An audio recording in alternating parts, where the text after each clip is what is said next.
Hey detectives and Randy sausages brought here by YouTube's algorithm. I'm Jetpack, starting off a video series that I've been planning for a while. It's my Nancy Drew Mystery Games ranking series. I love the games by Her Interactive, and I've been solving Nancy Drew mysteries for decades now. All these years later, they still are my favorite point-and-click games. If you haven't played the games yet, this video will give you a small peek into the world that is Nancy Drew.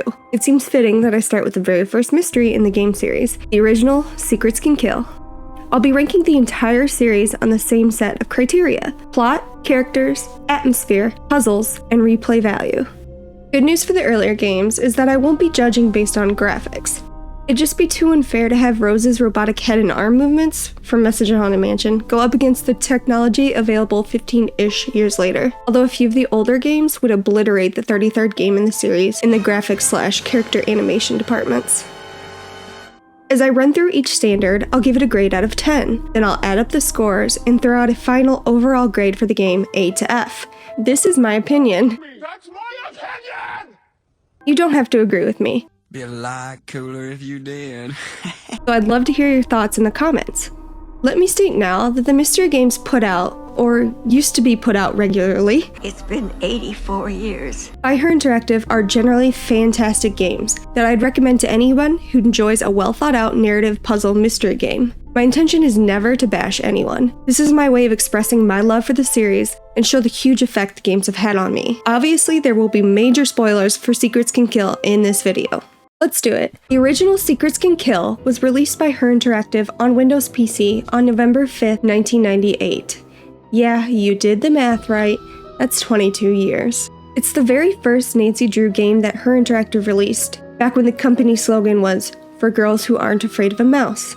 The physical game came with 2 discs that you had to swap out when you moved to and from certain locations.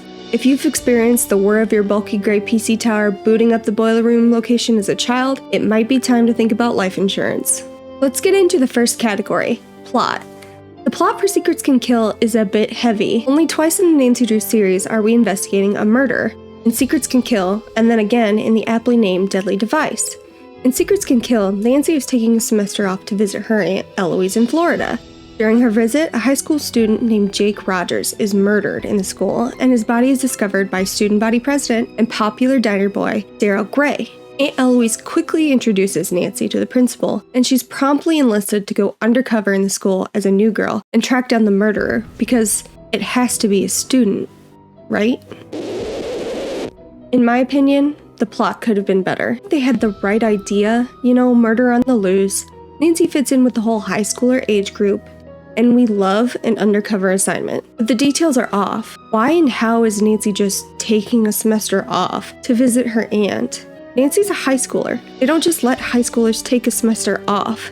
They should have simply said Nancy's visiting her aunt for the summer, and this crime happened during summer school, or a summer activity based in the school. Nothing would have been lost, and the setup would be real-world believable. Although Florida in the summer can be brutal. Continuing with the theme of unrealistic scenarios, let's discuss how seemingly easy the cops accepted Nancy's assistance.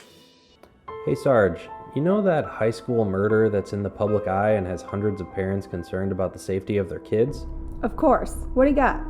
So we got this teenager, says she solved a couple cases in the past, no formal police training whatsoever, who we think would be perfect to head the undercover operation to infiltrate the school and put the murderers behind bars. A teenager, huh? Handling one of our biggest, most grisly cases this town has ever seen. Can anyone vouch for her? Of course. We got the recommendation from the high school librarian. Works for me. Let's have her contact be the suspect who discovered the body. Another issue that I have with the plot stems from the weird messages left behind throughout the school and the diner.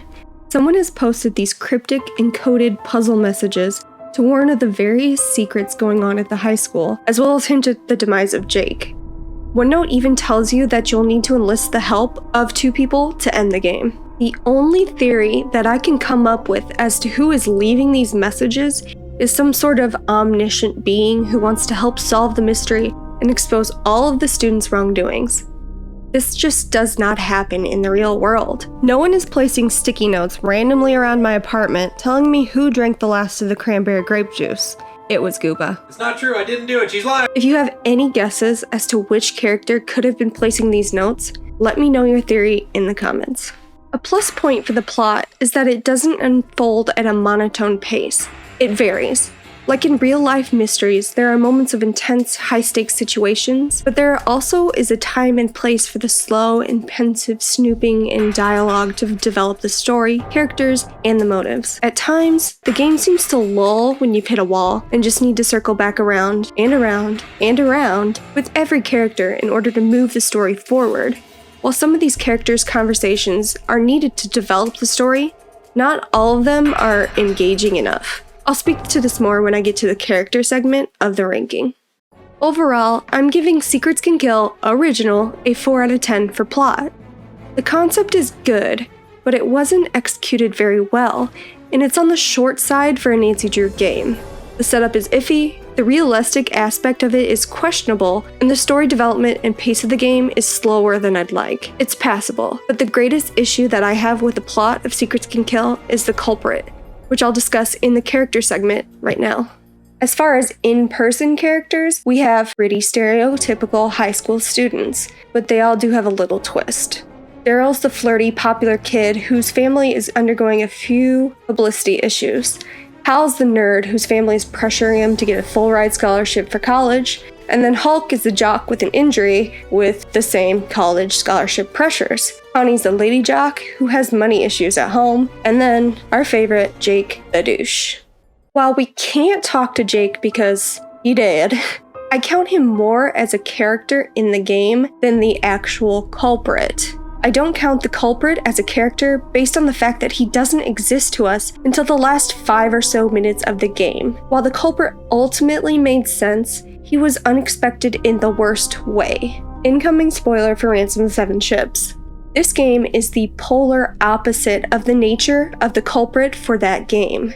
In Ran, there is only one character, unless you think the monkeys took Bess. So you know who did it. But with Secrets Can Kill, there are many viable culprits, but the one who done it, you don't interact with until the very end of the game. This seems like a total cop-out. When playing mystery games, the player wants to solve the mystery. By introducing a character at the end, you remove that possibility and satisfaction of deducing the culprit from the evidence and good old hunch. But the culprit, Mitch, does make sense. In the end, high school jerk Jake met his match through his shady blackmail dealings, and that checks out. I just wish we could have been able to interact with Mitch and come to the conclusion that he's the culprit, rather than discovering he's the culprit when Nancy hollers, Mitch killed Jake, didn't he?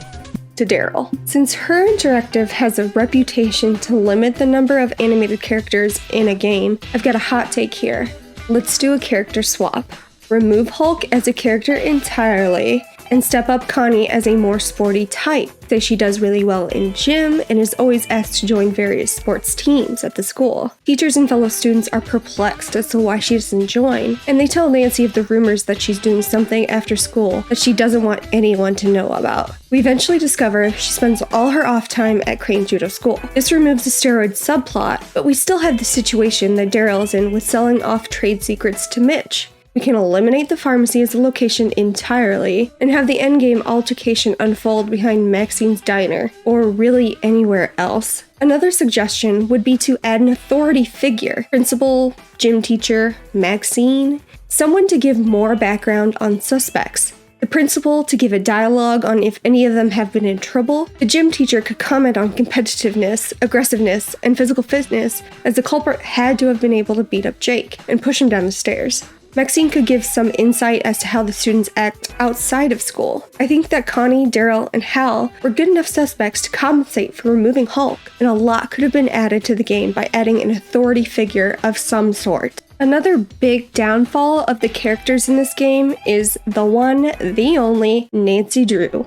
The voice acting is good, but Nancy's lines are just her regurgitating the dialogue of other characters. She'll take the lines of suspects and rephrase it as a question. For example, when Hulk mentions that he wants to get a scholarship and play football in college, Nancy just says, "College ball?" So maybe Nancy doesn't watch sports ball. But there are plenty of other examples in Secrets Can Kill where Nancy does the exact same thing. Nancy fails to keep the conversation interesting, and it's no wonder they start to tell her back off at the end of the game. She's boring. Lastly, we have phone contacts. In this game, Bess and George are also voiced by Lonnie, which isn't a terrible thing. Again, the issue is with the scripting, not the voice acting. The phone contacts are totally unhelpful, too. There's a time in the game where Nancy asks Bess for a hint, and she responds by saying, This is such a puzzling situation. and then hangs up. She's hinting at the fact that you need to solve the puzzles of the game, but that's not helpful. This is one of those moments that snaps you to reality, and you become blatantly aware that you're playing a video game. You become unimmersed in the whole experience. You no longer are Nancy Drew. You're a person playing a detective game. It's like this. Hey Gooba, I could really use your advice. I'm not sure what to do. Oh, you should figure out what to do, and then do that. Other than Nancy, Mitch, and the phone contacts, the characters in this game are pretty entertaining. So overall, I'm giving the characters in Secrets Can Kill a 5 out of 10. You discover more about the characters as the game progresses, and they do have depth, although they can be stereotypical. The biggest character segment flaws are this mysterious Mitch who is jammed down our throats at the very possible last second, and the shallowness of Nancy. I'm not into pushy girls. Do me a favor, bother someone else. For atmosphere, I want to touch on location, music, vibes, and interactions with surroundings. For Secrets Can Kill, we have the school, Aunt Eloise's house, Maxine's diner, and then everyone's favorite location in the game, the exterior of the pharmacy. While the mystery takes place in Florida, it really could have taken place anywhere. Nothing was exclusive to the state. While I can appreciate the multiple locations you get to navigate to, I personally prefer when the games give us one large location that you can maybe explore the exterior of as well. When the games give us these smaller, multiple locations, it feels underwhelming and underdeveloped. Rather than putting the work into one location, we end up with 4 locations without much detail and the pharmacy exterior, which is essentially useless. Since the developers are creating so many locations, there isn't the level of detail like we see in Curse of Blackmore Manor, so none of the locations really dazzle me in this game. They should have just stuck with 1 or 2 locations. Honestly, the pharmacy and Maxine's diner are unnecessary. Although the diner was a well-built and cool location, there wasn't much exploring. You really only need the diner to talk to Daryl and get the bolt cutters. This can be remedied by creating a new puzzle for the bolt cutters and then posting Daryl somewhere in the school. Maybe we flesh out the high school more by adding a video lab that Jake used to edit his blackmail video. And Daryl also hosts his student body meetings there. My next little subcategory for the atmosphere category is the music. Different tracks are used well to signal the moods of the game. We have a high-pressure tune when you're stuck in the boiler room and during the endgame puzzle. Then we have a chill diner track as Daryl attempts to flirt with Nancy. Finally, a slow, pensive, classic Nancy Drew melody when we're snooping around for clues. The music in this game sets the tone and really adds to the atmosphere. And now, the overall vibes of the game. Some critique the lack of students in the halls. While it is odd that we only come across viable suspects in the halls of the school, the lack of other people adds to the eerie feeling. There's just been a murder, so now there's a hush-hush vibe happening. No one liked the victim, so there's also a sense of relief that he's gone. It adds to the tenseness of the situation and helps reiterate the idea that anyone you come across could be the killer. Finally, I want to touch on how you can interact with surroundings in this game. In Secrets Can Kill, there are multiple situations where you can interact with the various locations. As the game progresses, you gain access to additional rooms in the school. The fact that you have to solve puzzles to ensure the teacher's lounge and the boiler room adds to the idea that the story is developing. By adding these new locations, you feel you're one step closer to solving the mystery as you explore. This motivates the player while propelling the plot forward. All that being said, I'm giving the atmosphere for Secrets Can Kill a 6 out of 10. This game world felt big and unrestricted. You feel like you're moving from location to location and laying out theories and gathering evidence as you would in the real world. If you were a detective in real life, you wouldn't just solve a full mystery at the place the crime was committed. It feels natural to go to the diner and have a conversation with a suspect, then go home and watch a tape left by the victim on a private TV. Save for the pharmacy, the locations make rational sense and are organic. Now I want to touch on the puzzles and gameplay. Here we go to the category that is the reason many of us love these games so much: the puzzles. If you're not one for mostly optional word puzzles, this one's not a winner. There are very few true puzzles in the game. Many of the puzzles are finding and using an inventory item, which is okay, but not a true puzzle in the sense of one in the Nancy Drew universe. Don't get me wrong, it feels organic to come across an issue that can be solved with an inventory item. But if that's the only puzzle in the game, it's just not enough. There are no crazy Sudokus or sequence puzzles. The most puzzly puzzles are the safe combination, boiler room door combo, and the slider puzzle in Aunt Eloise's safe. And those puzzles take minutes to solve with little challenge. I don't even really want to talk about the endgame challenge because it wasn't a challenge. The Nancy Drew games usually have a puzzle that you need to solve to catch the culprit and tie up the game. But Secrets Can Kill endgame is simply 2 clicks. You click the gun, you click the culprit. That's it. Pretty anticlimactic.